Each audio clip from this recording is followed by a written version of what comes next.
Assalamualaikum warahmatullahi wabarakatuh. Ketemu lagi di channel Sonek Service. Baik teman-teman, di depan saya sudah ada handphone Pocophone X3 Pro atau Poco X3 Pro dengan kondisi mati total, dan sudah saya bongkar tadi di depan customernya untuk kita cek fisiknya, karena dari customer datang dengan kondisi mati minta direbal IC CPU nya ya.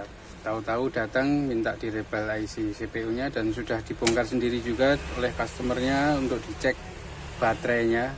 Katanya baterainya tidak apa-apa, dan sudah dicekkan ke counter, katanya harus direbal IC CPU-nya dan minta direbalkan IC CPU-nya. Baik, untuk kita buktikan dulu, kita akan cek terlebih dahulu. Sebelumnya saya akan singkirkan dulu back cover dan juga penutup mesinnya. Ya, ini kita coba nyalakan. Tidak ada tanda-tanda, tidak ada reaksi, tidak ada respon. Kita lepas dulu konektor baterainya. Prosedur awal, kita harus cek terlebih dahulu mainboardnya apakah ada short, dan juga kita cek sekalian baterainya. Nanti kita cek mainboardnya terlebih dahulu, fullnya segini ya, ini ground, dan untuk positif tidak ada pergerakan, berarti mainboardnya aman, tidak ada short. Kemudian kita cek pada baterainya, positif kita tempel ke positif baterai, dan negatif kita tempel ke negatif baterai. Kita arahkan ke 12 DC volt, dan di sini menunjukkan menunjukkan 3 volt lebih sedikit, alias baterainya ini kosong ya, tidak kuat ngangkat. Jadi ada kemungkinan juga baterainya ini kosong, tidak kuat ngangkat, juga ada kemungkinan. Saya curiganya ke arah situ, karena ini menunjukkan 3 volt lebih sedikit, harusnya 3,8 minimal atau 4 volt. Itu baru kondisi baterainya siap untuk booting up HP atau untuk mengangkat booting HP-nya. Kita coba colok charger terlebih dahulu, apakah ada respon dari chargernya, atau mungkin dari handphonenya sendiri apakah merespon.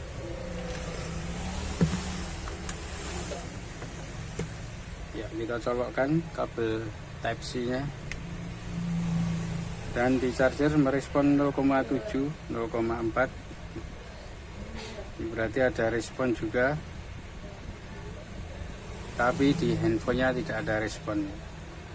Ya, ini kita harus coba handphone ini dengan baterai lain, atau kalau tidak punya baterai lain, mau tidak mau kita harus jumper terlebih dahulu baterainya supaya terisi tegangannya minimal 3,8 volt atau lebih-lebih 4 volt.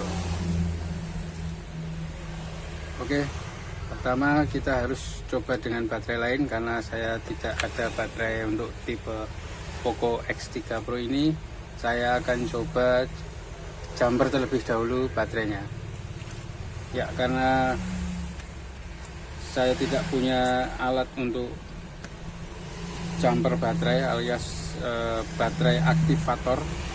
Jadi saya akan menggunakan cara lama, cara manual, yang mungkin teknisi-teknisi dulu juga melakukannya. Kita akan jumper di bagian positif negatif, langsung kita sambungkan ke power supply. Kali ini saya menggunakan teknik kerik. Kita kerik ini positif negatifnya di sini.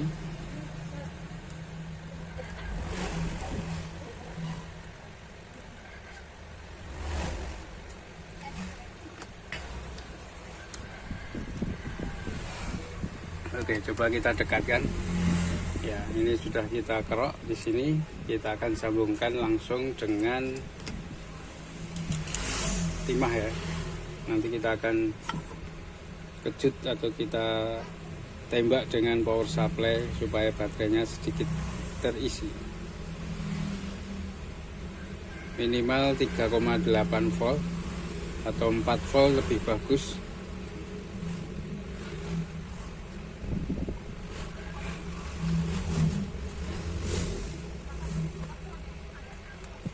Oke, gambarnya kita tekan, kita cari dulu positif dan negatifnya. Dan positif, ini negatif. Lalu kita sambungkan langsung. Ya, kita langsung sambungkan ke power supply. Kita setting dulu tegangannya di 4,8 karena tegangan charger itu adalah 5 volt. Untuk amannya kita di posisi 4,8 saja. Tadi positif yang sebelah sini kita pasang kabelnya, kita jepit, dan negatif sebelah sini. Nanti kalau menunjukkan di angka lebih dari 100 berarti benar HP ini kehabisan baterainya maksudnya. Apakah nanti bisa langsung untuk menghidupkan mesinnya ketika baterainya sudah penuh, atau memang perlu direbal IC-nya, kita tahu setelah baterai ini terisi. Dan nanti kita tunggu sampai sekitar di bawah 100 angkanya yang di ampere ini, itu baru nanti bisa untuk mengangkat puting handphonenya. Ya, 139 seperti prediksi saya tadi, di atas 100 berarti ini kehabisan baterainya. Kita tunggu sampai angkanya ini di bawah 100 baru nanti kita akan lepas. Oke, sekarang ampere sudah menunjukkan di bawah 100 atau sekarang 8887. Langsung saja kita lepas dan kita ukur. Kita posisikan dulu.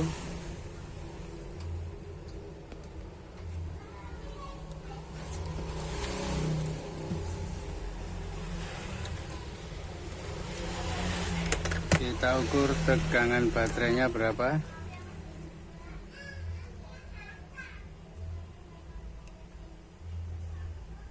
Ya, ini 3,8 mendekati 4 volt. Seharusnya handphone ini sudah baterai ini kuat untuk mengangkat puting handphone ya, kalau handphonenya menyala. Kita coba, kita nyalakan. Bismillahirrahmanirrahim. Tetap tidak mau.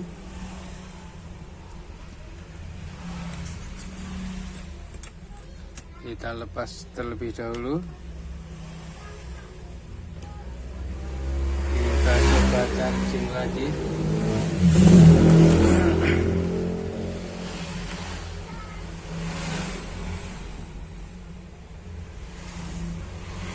Tetap tidak ada reaksi ya.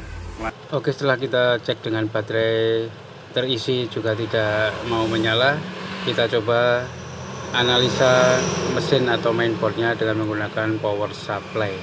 Kita konekkan power supply ke konektor VBAT pada mesin, lalu kita pencet tombol on off. Nanti kita lihat reaksi di ampere meternya, pergerakannya seperti apa ya.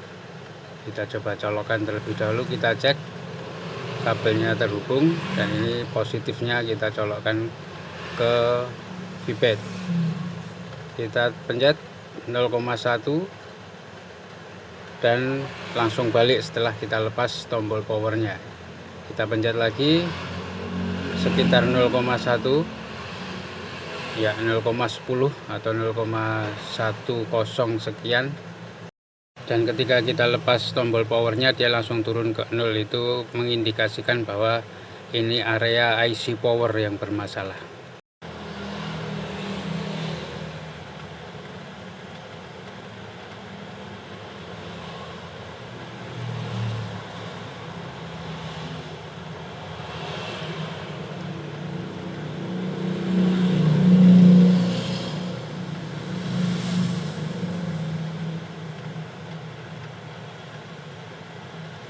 Oke, kita akan rehat tipis-tipis di bagian IC power yang kita tujukan ini. Kita pasang plat penghalang untuk agar panasnya tidak langsung mengenai, supaya tidak tembus ke belakang karena di bawahnya ada IC prosesor. Kita panasi tipis-tipis saja, siapa tahu nanti berhasil. Karena secara analisa dari power supply tadi mengindikasikan bahwa area IC power yang error ya.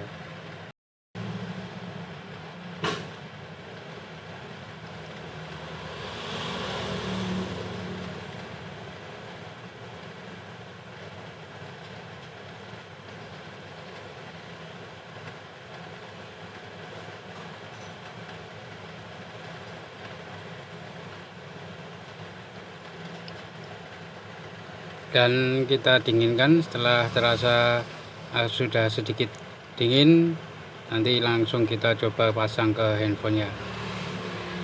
Ya, ini IC power yang tadi kita panasi, dan untuk area prosesor dan RAM masih utuh, belum kita sentuh sama sekali, karena kita analisa yang error ternyata di area IC power, dan kita rehat tipis-tipis. Kita coba dulu, nanti kalau tidak bisa kita lakukan step selanjutnya, langsung kita pasang pada framenya.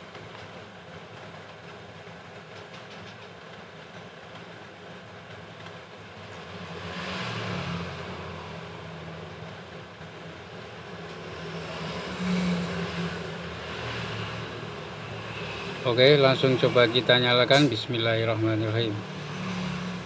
Dan keluar logo Poco, berarti benar area IC power yang bermasalah.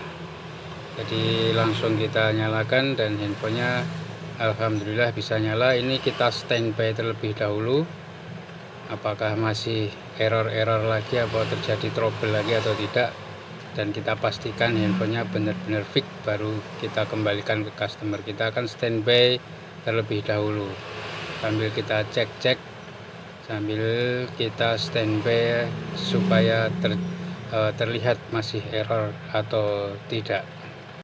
Jadi setelah eksekusi biasakan kita tetap standby terlebih dahulu supaya ketahuan masih terjadi error lagi atau tidaknya. Ya, setelah kita panasi ya, ini ya hasilnya, kita standby terlebih dahulu. Oke, baik teman-teman, tadi sempat saya standby beberapa saat, ternyata masih restart, dan saya coba panasi secara terbuka IC ya. Ini kita panasi tadi, kalau tadi secara tertutup, sekarang secara terbuka sudah saya panasi, dan saya standby sudah seharian, tidak restart, tidak mati-mati lagi ya. Alhamdulillah, berarti mungkin ini sudah down, dan ini sudah saya standby menggunakan kartu. Saya sudah konfirmasi ke user pola kuncinya, dan bisa saya cek keseluruhannya sudah berfungsi dengan baik semuanya. 4G sinyalnya normal, dan saya tes melalui menu tes juga sudah normal semua ya. Melalui menu tes di sini versi kernel, kita klik beberapa kali sampai keluar menu tes, baik display, touchscreen, speaker, dan juga kamera, semua berfungsi dengan normal. Jadi tinggal kita tutup dan kita baut, lalu kita tempel backdoor belakangnya lagi supaya bisa dipakai oleh usernya. Jadi kesimpulannya adalah kerusakannya ada di bagian IC power yang sebelah sini ya, dan ini belakangnya, tepat di belakangnya adalah IC prosesor RAM dan juga UFS. Jadi waktu direhat atau di repair harus berhati-hati. Ini tadi kita coba rehat tipis dengan kita tutup dengan plat supaya panasnya tidak tembus ke IC di belakangnya. Bisa, cuman masih tetap restart. Kemudian saya coba kita panasi secara terbuka seperti ini, dan alhamdulillah sudah saya standby seharian dengan kartu maupun di cas dengan full, sudah normal kembali. Ya, baik teman-teman, terima kasih sudah menonton, semoga video ini bermanfaat, dan wassalamualaikum warahmatullahi wabarakatuh.